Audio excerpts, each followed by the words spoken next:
Hospital পর্যন্ত পৌঁছাই দিলাম।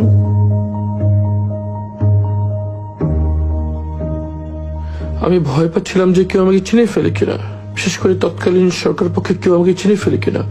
এই ভয়ে আমি গামছা দিয়ে মুখ ঢেকে বসেছিলাম।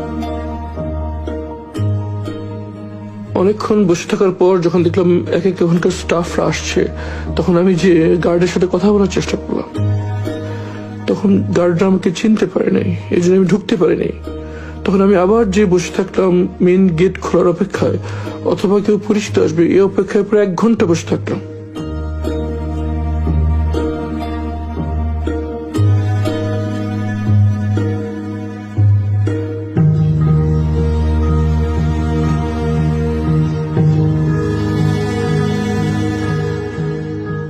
এক ঘন্টার মধ্যে আমি বসে থাকলাম, কিন্তু পরিচিত কাউকে পেলাম না।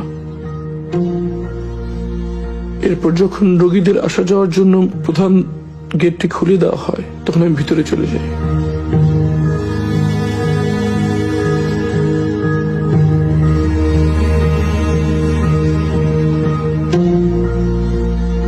মনের ভিতরে প্রচন্ড আশঙ্কা কাজ করছিল। আমার পরিবার কোথায় আছে, কিভাবে আছে, তারা কি জীবিত আছে? মনের ভিতরে ঝড় বয়ে যাচ্ছিল।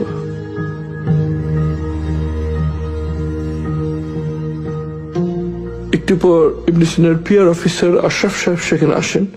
উনি আমাকে ওনার রুমে নিয়ে যান, যদিও তিনি আমাকে তখন চিনতে পারেন নাই।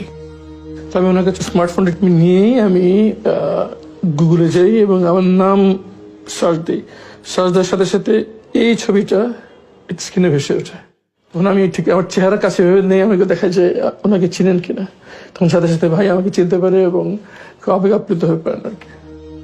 কথায় কথায় তার কাছ থেকে আমি প্রথম জানতে পারি যে 5ই আগস্ট শেখ হাসিনা পালিয়ে গিয়েছে। আমি তো বিশ্বাসই করতে পারছিলাম না, আমার কাছে স্বপ্নের মতো মনে হচ্ছিল।